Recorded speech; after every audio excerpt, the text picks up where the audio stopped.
বিসমিল্লাহির রহমানির রহিম। সুপ্রিয় শিক্ষার্থীবৃন্দ, আসসালামু আলাইকুম।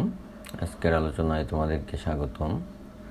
আশা করি সকলেই ভালো আছো, পরিবার পরিজন নিয়ে সকলে ভালো থাকো, এই প্রত্যাশাই করি সবসময়। সকলের সুস্থতা কামনা করে আমি মোহাম্মদ মুরাদ হোসেন আজকের আলোচনা শুরু করতে যাচ্ছি। আজকের আলোচ্য বিষয় শেয়ার ও শেয়ার ইস্যু। আজকে আমি আলোচনা করব অধিহারে শেয়ার ইস্যু সংক্রান্ত সমস্যা ও তার সমাধান নিয়ে। যখন ইস্যু ও আবেদন সংখ্যা সমান, অর্থাৎ আজকের মূল আলোচ্য বিষয় হলো আমরা যতগুলা শেয়ার ইস্যু করব ঠিক আবেদন ততগুলা পাবো, এবং সমস্যাটি হবে অবশ্যই অধিহার সংক্রান্ত। জনস্বার্থে ভিডিওটি শেয়ার করার বিশেষ আবেদন থাকলো। প্রকৃতপক্ষে আমরা অনেক পোস্টই শেয়ার করে থাকি, কিন্তু শিক্ষামূলক পোস্ট শেয়ার হয় না বললেই চলে। আপনার আমার একটি শেয়ারের মাধ্যমে হয়তো অনেক ছাত্রছাত্রী উপকৃত হবে। ছাত্রছাত্রীরা ভিডিওটি দেখে উপকৃত হলে আমার শ্রম সার্থক হবে এবং প্রচেষ্টা অব্যাহত থাকবে ইনশাআল্লাহ। আমার আরও ভিডিও দেখার জন্য ইউটিউবে সার্চ অপশনে গিয়ে MURAD24F লিখে সার্চ দিলে আমার বেশ কিছু ভিডিও চলে আসবে। ভিডিওগুলো দেখার জন্য ছাত্রছাত্রীর প্রতি আমন্ত্রণ রইল। আমি আশা করি ভিডিওগুলো দেখলে তোমরা অবশ্যই উপকৃত হবে। অধিহারে শেয়ার ইস্যু। তো বরাবরের মতো সমস্যা সমাধানের পূর্বে আমরা সমস্যাটা আগে একটু দেখে নেই। অমি লিমিটেড 10 টাকা মূল্যের 5,75,000 শেয়ারে বিভক্ত 57,50,000 টাকার অনুমোদিত মূলধন নিয়ে নিবন্ধিত হলো। কোম্পানি প্রতিটি 12 টাকা দরে 80,000 শেয়ার জনসাধারণের নিকট বিক্রয়ের জন্য ইস্যু করলো।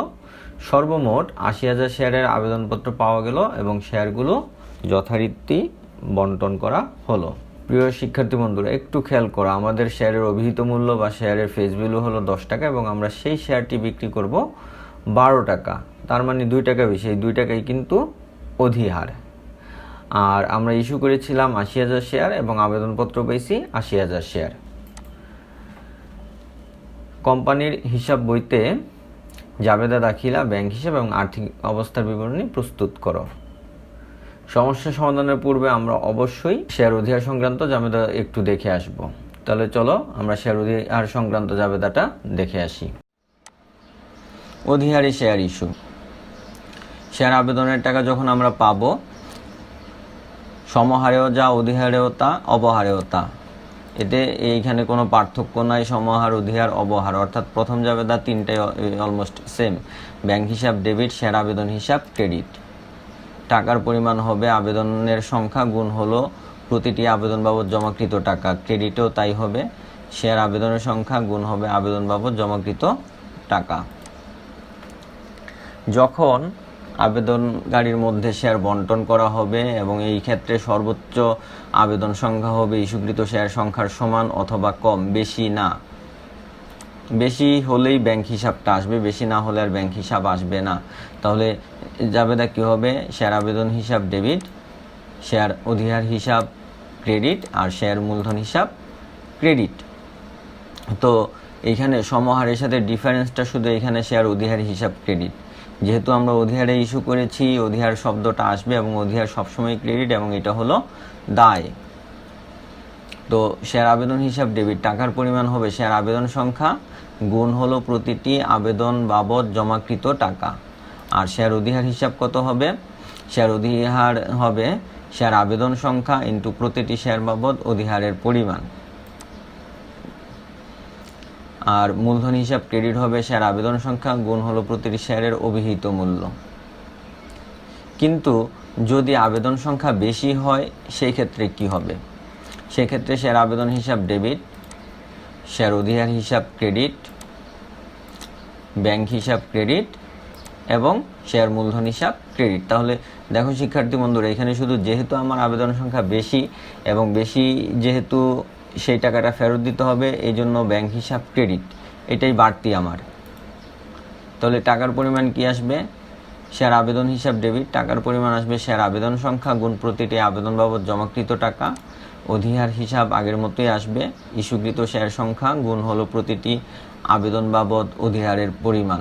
অর্থাৎ এখানে মনে রাখতে হবে, যেহেতু আমরা বেশি পাইছি আর ইস্যুকৃত শেয়ার সংখ্যায় আমরা বিলি করতে পারবো, সেহেতু ইস্যুকৃত শেয়ার সংখ্যা গুণ হলো প্রতিটি শেয়ার বাবদ অধিহারের টাকা। আর ব্যাংক হিসাব হবে অতিরিক্ত শেয়ার আবেদনের সংখ্যা গুণ হলো প্রতিটি আবেদন বাবদ জমাকৃত টাকা। এখানে যত টাকা করে জমা দিবে প্রতিটি আবেদন বাবদ তত টাকা দিয়ে অতিরিক্ত শেয়ার সংখ্যাকে গুণ করতে হবে। আর মূলধন হিসেবে টাকার পরিমাণ হবে ইস্যুকৃত শেয়ার সংখ্যা গুণ হলো প্রতিটি শেয়ারের অভিহিত মূল্য। জাবেদা। তো জাবেদা করার পূর্বে আমরা জাবেদার ছক কেটে নিলাম এবং উপরে প্রতিষ্ঠানের নাম অর্থাৎ অমি লিমিটেড, তারপরে সাধারণ জাবেদা এবং ছকের ভিতরে তারিখ, হিসাবের শিরোনাম ও ব্যাখ্যা, খতিয়ান পৃষ্ঠা, ডেবিট টাকা, ক্রেডিট টাকা।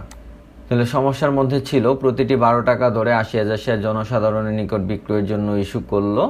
ইস্যু করাটা কোনো লেনদেন না, এই জন্য এর কোনো জাবেদাও হবে না। সর্বমোট 80,000 শেয়ারের আবেদনপত্র পাওয়া গেল। হ্যাঁ, যেহেতু আবেদনপত্র পাইছি এটা অবশ্যই লেনদেন, কারণ যারা আমাদের শেয়ারের জন্য আবেদন করেছে তারা অবশ্যই আমাদের ব্যাংক অ্যাকাউন্টে টাকা জমা দিয়েছে। তাহলে আমাদের প্রথম জাবেদাটি হবে ব্যাংক সংক্রান্ত। তাহলে চলো আমরা জাবেদাটা দেখি। ব্যাংক হিসাব ডেবিট, শেয়ার আবেদন হিসাব ক্রেডিট। ব্যাংক হিসাব ডেবিট হবে 80,000 শেয়ারের জন্য আবেদনপত্র পেয়েছে এবং প্রতিটা আবেদন বাবদ জমা পড়েছে 12 টাকা, অর্থাৎ 80,000 গুণ হলো 12, টোটাল হলো 9,60,000 ডেবিট, এবং শেয়ার আবেদন হিসাব ক্রেডিট 9,60,000।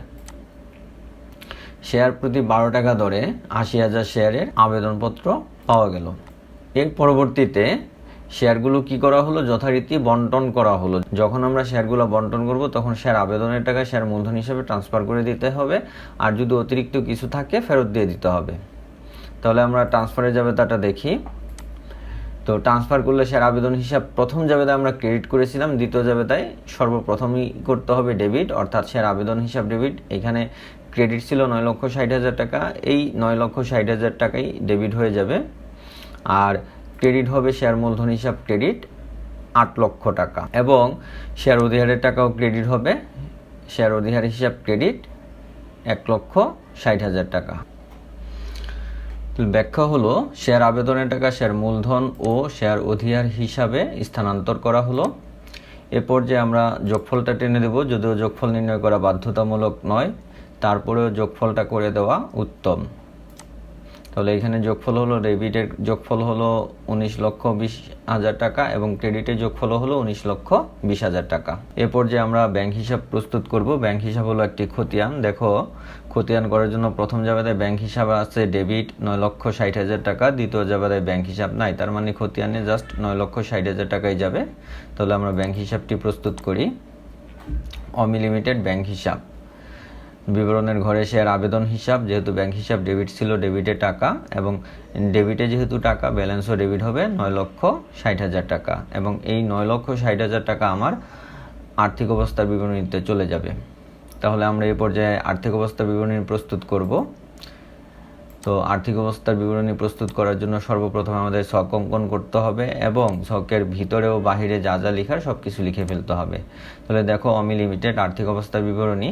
আর সমস্যার মধ্যে যদি কোনো তারিখ দেয়া থাকে, কোন তারিখে আর্থিক অবস্থার বিবরণী প্রস্তুত করতে হবে, তাহলে অবশ্যই আর্থিক অবস্থার বিবরণীর নিচে তারিখটি লিখতে হবে। তো আর্থিক অবস্থার বিবরণীতে উপরে থাকবে সম্পদসমূহ এবং সম্পদের নিচে থাকবে দায়সমূহ, অর্থাৎ দায় ও শেয়ার হোল্ডারদের সত্ত্ব। তাহলে সম্পদের মধ্যে রয়েছে চলতি সম্পদ, ব্যাংক জমা। ব্যাংকে জমা ছিল আমার 9,60,000 টাকা, এবং এর পরবর্তীতে লিখতে হবে দায়সমূহ ও শেয়ার হোল্ডারদের সত্ত্ব।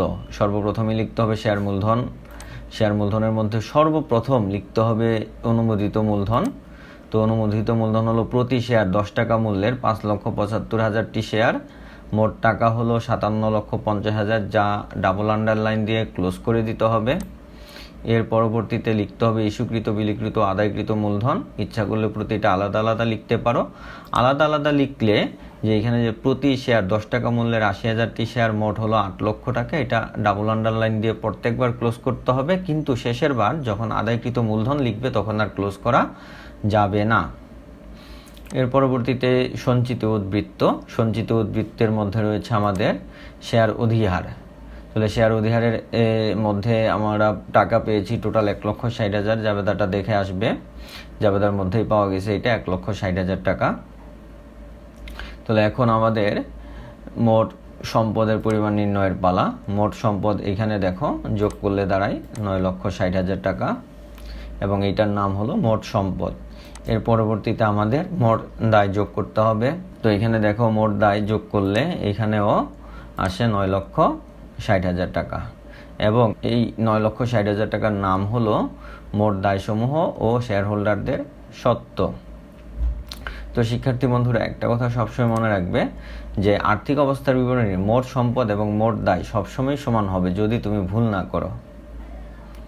তো এই পর্যায়ে বরাবরের মতো তোমাদের জন্য রয়েছে একটি হোমওয়ার্কটি তোমরা অবশ্যই বাসায় চেষ্টা করবে এবং পরবর্তী ভিডিওতে আমি চেষ্টা করব সমস্যাটা নিয়ে বিস্তারিত আলোচনা করতে। তো সমস্যাটি আমরা একটু দেখি। সমস্যাটি হলো শেয়ার অধিহার সংক্রান্ত। পপি লিমিটেড 10 টাকা মূল্যের 5,75,000 শেয়ারে বিভক্ত 57,50,000 টাকার অনুমোদিত মূলধন নিয়ে নিবন্ধিত হলো। কোম্পানি প্রতিটি 12 টাকা ধরে 95,000 শেয়ার জনসাধারণের নিকট বিক্রয়ের জন্য ইস্যু করলো। সর্বমোট 80,000 শেয়ারের আবেদনপত্র পাওয়া গেল এবং শেয়ারগুলো যথারীতি বন্টন করা হলো। কোম্পানির হিসাব বইতে জাবেদা দাখিলা, ব্যাংক হিসাব এবং আর্থিক অবস্থার বিবরণী প্রস্তুত করো। তো শিক্ষার্থী বন্ধুরা একটু খেয়াল রাখবা যে এখানে 10 টাকা শেয়ার আমরা 12 টাকা সেল করলাম, তার মানে 2 টাকা অধিহার, আর ইস্যু করেছিলাম 95,000 শেয়ার কিন্তু আবেদনপত্র পাইছি 80,000 শেয়ার, অর্থাৎ দ্বিতীয় জাবেদায় আমরা ট্রান্সফার করব 80,000 শেয়ারের টাকা। এতটুকু মনে রাখবে এবং এটা মাথায় রেখে সমস্যাটি সমাধান করার চেষ্টা করবে। প্রিয় ব্যবসায়ী শিক্ষার্থীবৃন্দ, আমার ভিডিওটি দেখে যদি ভালো লেগে থাকে এবং উপকৃত হয়ে থাকো তাহলে অবশ্যই ভিডিওটিতে লাইক করবে, কমেন্ট করবে এবং শেয়ার করবে। আর আমার চ্যানেলটি সাবস্ক্রাইব করার জোর দাবি রইল তোমাদের প্রতি। সকলের সহযোগিতা, মঙ্গল ও সাফল্য কামনা করি।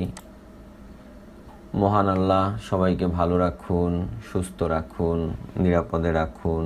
আমিন। আল্লাহ হাফেজ।